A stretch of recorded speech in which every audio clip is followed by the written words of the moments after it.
তো বলক গৈ আছো এইটোৱে আশা কৰি যে হাতী দেখা পামে আজি একদম চিয়ৰ দিব লাগে আৰু মনৰ যেটো ইচ্ছা আছে এটো মনে মনে ক'ব লাগে ফ্ৰেন্ডছ আপোনালোকে চাই আছে আজিৰ ভিডিওটো ইন্টাৰেষ্টিং ভিডিও এটা হৈ আছে আপোনালোকে সম্পূৰ্ণ চাওক আজি ওয়েস্ট বেংগলৰ বোদাগঞ্জ ভামৰি দেৱীৰ মন্দিৰৰ পৰা ভিডিওটো আৰম্ভ কৰি আছো এদিনৰ কাৰণে ওয়েস্ট বেংগল আহিছিলো ওয়েস্ট বেংগল মানে জলপাইগুৰি তো কত ফুৰিবলৈ যোৱাৰ প্ল্যান না আছিলে কিন্তু লাষ্ট সবই কলে আবেলিৰ সময়ত অলপ ফুৰি আহু পিলপিলি লৈ বলক যাও এটা জায়গাত ফুৰি আহু তাত খুব ধুনীয়া এটা মন্দিৰ আছে আৰু ইন্টাৰেষ্টিং এটা গছ আছে ফ্ৰেন্ডছ ইয়াত আহিও অসমৰ ফিলিংছ পাই গলো চাওক কিমান ধুনীয়া চাহ বাগিচাৰ মাজেদি গৈ আছো মনটো বিৰাট ভাল লাগি আছে চাওক কিমান ধুনীয়া এইবিলাক চালে অসমৰ কথা মনত পৰি যায় আমাৰ অসমৰ কিমান ধুনীয়া চাহ বাগিচা এফালেও আছে চাওক আপোনালোকে এই চাহ বাগিচাৰ মাজে মাজে মাজে মাজে মাজে মাজে আমি গৈ আছো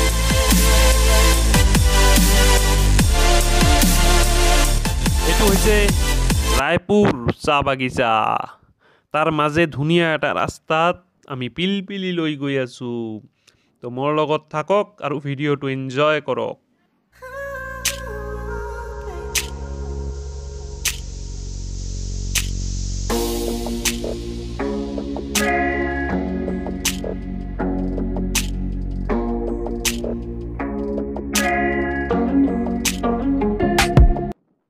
ওয়েস্ট বেংগলত এটা বস্তু আমি চালু ইয়াত গাঁৱলীয়া ৰাস্তাবিলাক ইমান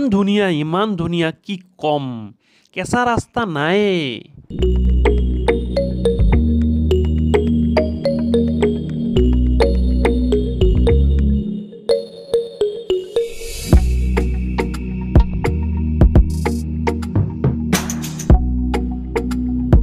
বহুত দিন পাছত এনেকুৱা ফিলিংছ হৈ আছে যেন পিলপিলিৰ আগত বহি আমি এটা বেলেগ এনজয় পাই আছো আৰু মোৰ লগত আছে শুভম মানে পিলপিলি জনে চলাই আছে তাৰ নাম শুভম হয় ফাইনালি আহি পালো মন্দিৰত কিন্তু মন্দিৰত আহি এনেকুৱা যেন লাগিল আমাৰ অসমৰ ধুবৰী ডিস্ট্ৰিক্টৰ মহামায়া মন্দিৰৰ নিচিনা ইয়াতে দোকানবিলাক আছে আৰু মাটি আছে ইয়াতে আহক কি কম আৰু ফাৰ্ষ্ট সোমাই আমি এনেকুৱাই যেন পাইছোঁ কি আমি বক্ৰীবাৰী মহামায়া মন্দিৰত আহিলোঁ নেকি মানে সেম কেটাগৰীৰ এনেকুৱা মাটি থাকে মানুহবিলাক ফ্ৰেন্ডছ আমি আহিছোঁ এই জায়গাখিনিৰ নাম হৈছে বোদাগঞ্জ ৰাস্তাত বহুত কেইখন জায়গা আমি পালোঁ নাম কেইটা আমি কৈ আছোঁ এটা পালোঁ জোৰা কদম আৰু এটা পালোঁ জোৰা আম এনেকুৱা আহি ইয়াতে আহি পালোঁ তো আমি আপোনালোকক দেখাই আছোঁ এইটোৱে হৈছে এই বোদাগঞ্জৰ মন্দিৰ শুভম এখানে কি মন্দিৰ এটা ভামৰি দেৱীৰ মন্দিৰ হয় এটো তো মোৰ লগত বলক ভিতৰলৈ যাও আৰু আপোনালোকক দেখাও এটোৱে হৈছে মন্দিৰৰ গেট তাৰ মানে এন্ট্ৰি কৰা গেট আমি গৈ আছো ইয়াৰ পৰা কিবা কিবি ল'ব পাৰে মন্দিৰত পূজা বস্তু লৈ পূজা দিব পাৰে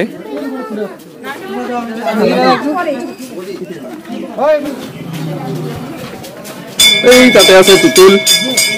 শুভম অসমীয়া বুজি পোৱা অসমীয়া বুজি নাপায় তাৰমানে অল্প বুঝতে পাৰো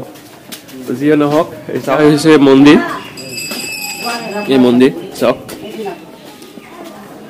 তাতে আছে ঘণ্টা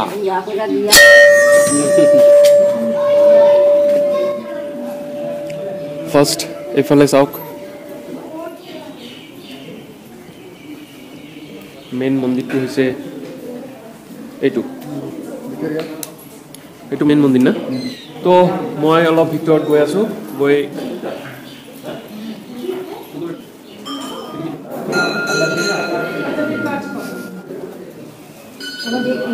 এই ঠাকুরের নাম ভামরি দেবী না আচ্ছা এই ঠাকুরের বিষয়ে কিছু জানেন কি এই ঠাকুরের বিষয় হচ্ছে এটা হচ্ছে সতী মায়ের 51 পীঠের এক পীঠ ও সতী মায়ের 51 পীঠের এক পীঠ ফ্রেন্ডস আপোনালোকে শুনিলে যে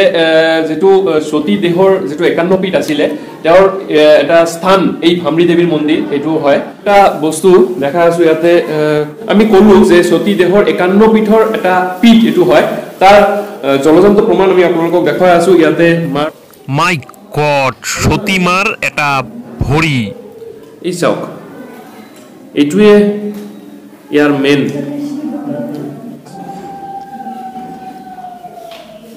আসে না আৰো জিনিস দেখাচ্ছি আসে খুব ধুনীয়া এটা বস্তু আপোনালোকৰ লগত শ্বেয়াৰ কৰিলোঁ তেওঁ এই মন্দিৰটো স্থাপন কৰিছে তেওঁ সপোনত পাইছিল এই মন্দিৰৰ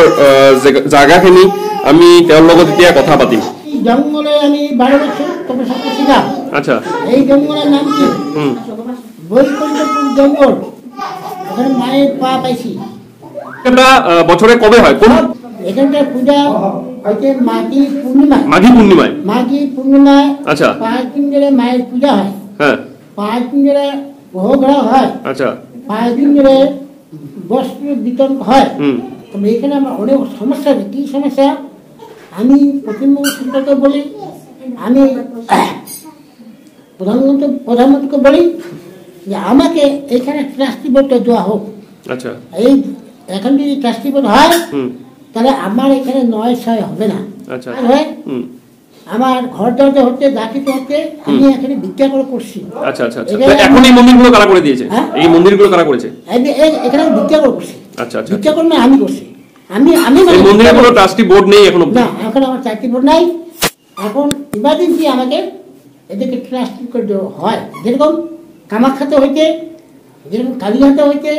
যেরকম তারাপীঠে হইতে যেরকম নরহাটিতে হইতে যেরকম এই সামনে বলতে এই তোমার জলপেশ এটাও হয়েছে আচ্ছা আর এইখানে আমাকে ইমার্জেন্সি ট্রাস্টি বোর্ড যাতে হয় তো আপোনালোকে চালে তেওঁৰ বহুত সমস্যা আছে এই মন্দিৰলৈ তেখেতে ক'লে আপোনালোকে বুজি পালে নে নাই যদি বুজি পাইছে তো আহক এই বোদাগঞ্জ ভামৰী দেৱী মন্দিৰত আহি ইয়াতে এটা ট্ৰাষ্টি বোৰ্ড বনোৱাৰ ব্যৱস্থা কৰি দিয়ক আৰু বহুত মানুহ ইয়াতে ৰখি আছে আমি তেওঁলোকক ডিস্টাৰ্ব নকৰো তেওঁলোকৰ পূজাৰ কাৰণে বহুত লেট হৈ আছে তেওঁলোকে এতিয়া পূজা কৰিব সব বহুত বাহিৰৰ পৰা বহুত মানুহ আহি আছে যে কৈছিলো ধুনীয়া এটা বস্তু আপোনালোকৰ লগত শ্বেয়াৰ কৰিম বস্তুটো হৈছে এইটোৱে যে গছডাল আপোনালোকে চাই আছে নে নাই চাওক এই দুটা গছ আপোনালোকে ভাবিব পাৰে যে তলৰ ফালে চালে আপোনালোকে ভাবিব যে এটো গছ দুটা আছে ইয়াতে কিন্তু দুটা নহয় ওপৰত গৈ এটো মিলি গৈছে এই দুটা গছ লগ লাগি একে গোট খাইছে আমি দেখাই আছো আপোনালোকক চাওক এই চাওক ইয়াৰ পৰা আপোনালোকে কি দেখি আছে দুটা গছ এই চাওক গছডাল ওপৰত গৈ দুটা গছ একেলগে গোট খাইছে চাওক কিমান ধুনীয়া এইটোৱে এটা মেইন বস্তু ইয়াতে আচ্ছা এটা কি গাছ এটা এই গাছটার নাম হচ্ছে অক্ষয় বট আর এটা এই দুটো গাছই একই দুটো একই গাছ মানে অক্ষয় বট হ্যাঁ অক্ষয় আচ্ছা এই দুটো উপরে গিয়ে একসঙ্গে মিশে গেছে না একটা গাছই ছিল প্রথমে মেইন গাছ হচ্ছে এটা হ্যাঁ উপর থেকে এই শাখাটা নিচে নামছে উপরে প্রথমে গেছে তারপর থেকে শাখাটা আবার নিচের দিকে নামছে আচ্ছা আচ্ছা আচ্ছা আর এই গাছে এখানে একটা আমাদের একটা বৈশিষ্ট্য আছে সেটা হচ্ছে আমাদের এখন থেকে একবারে মাঘী পূর্ণিমা পর্যন্ত এই যে গাছে বিভিন্ন রকম মৌমাছি চাষে বাসা করে আচ্ছা আচ্ছা আচ্ছা পরিমাণ অর্থটা হচ্ছে ভ্রমর হ্যাঁ এরা একেবারে বাৎসরিক পূজা অবধি থাকবে আচ্ছা বাৎসরিক পূজার পরে এটা চলে যাবে আচ্ছা বাৎসরিক পূজাটা যবে হবে তারপরে চলে যাবে সব চলে যাবে আচ্ছা আচ্ছা আচ্ছা আচ্ছা আচ্ছা আচ্ছা এটার মেইন না এই গছডালত সবই আহি সুতা বান্ধে চাওক ইয়াতে বহুত মানে সুতা আছে আমিও এটা বান্ধি আছো ইয়াতে এনেকে দি এনেকে বান্ধিব লাগে আৰু মনৰ যেটো ইচ্ছা আছে এটো এটা বান্ধিলো আৰু সেৱা কৰিলো আমি যেটো গেটেৰে সোমাইছিলো এটো মেইন গেট হয় যদিও কিন্তু এতিয়া মেইন গেট এটো বনাই আছে চাওক ইয়াতে ফাৰ্ষ্ট সোমাই আপোনালোকে চাব পাৰিব এটা ধুনীয়া শিৱ মূৰ্তি ভোলে বাবাৰ মূৰ্তি তাৰ পাছত আপোনালোকে এইফালে আহিলে ইয়াত লিখা আছে মেইন গেটত কিটা 51 ফিট তোতা মা ভামৰী দেৱীৰ মন্দিৰ বাপৰে বাপ বৈকুণ্ঠপুৰ শালবাৰী জোৰাবট বাৰপাটিয়া বোদাগঞ্জ গোটেইখিনি চাইছে আপোনালোকে এইটোৱে হৈছে মেইন আৰু মেইন মন্দিৰটো বাহিৰৰ পৰা এনেকুৱা লাগে চাওক আমি গৈ আছো হাতী য'ত ওলায় তাৰমানে এই মন্দিৰটো একদম ফৰেষ্টৰ ভিতৰত ইয়াতে ৰাতি হাতী ওলায় তো যাওঁ আমি তাত গৈ পাওঁ না নাই নাজানো কিন্তু গৈ আছো য'ত হাতী ওলায় তাত এটা ডিপ ফৰেষ্টৰ ভিতৰত চাওক এই হৈছে এই ফৰেষ্টৰ ভিতৰত আমাক এতিয়া গাইড কৰি লৈ যাব এই ৱেষ্ট বেংগলৰ one of the most hero যাক কয় শুভম এই চাওক আহি আছে এই হল হিৰো তেওঁ মোক আনিছে যে কৈ আছে দাদা বলক ইয়াতে বোলে হাতী ওলায় চাওঁ যদি লাক ভাল থাকে তেতিয়াহ'লে চাব পাৰিব আপোনালোকে। তো বলক গৈ আছোঁ, এইটোৱে আশা কৰি যে হাতী দেখা পামেই আজি, একদম চিয়'ৰ। আপোনালোকেও থাকক মোৰ লগত, আজি হাতী দেখিমেই, হয়নে নাই? তো এইটোৱে হৈছে ফৰেষ্ট, এটা 360 ভিউ আপোনালোকক দেখাই আছোঁ এই ফৰেষ্টৰ। চাওক, ডিপ ফৰেষ্ট। আৰু এতিয়া পিকনিকৰ ছিজন আহি গৈছে, সেইকাৰণে বহুত মানুহ পিকনিকো খাই আছে, মানে লোকেল মানুহবিলাক। বহুত দূৰ খোজকাঢ়ি আহিলোঁ কিন্তু হাতী নাপালোঁ আৰু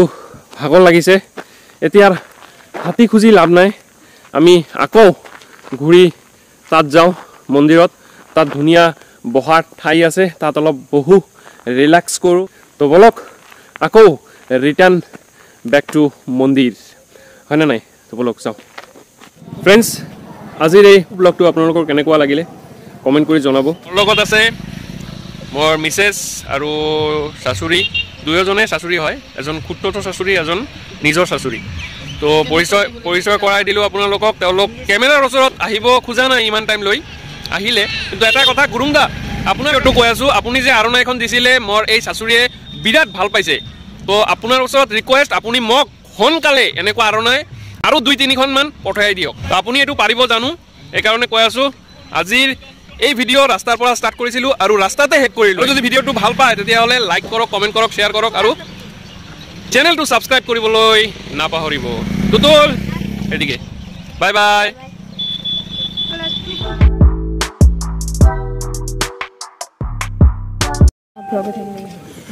চাওক, ইয়াতে পিয়াৰা মাখা, এইটো কি কয়,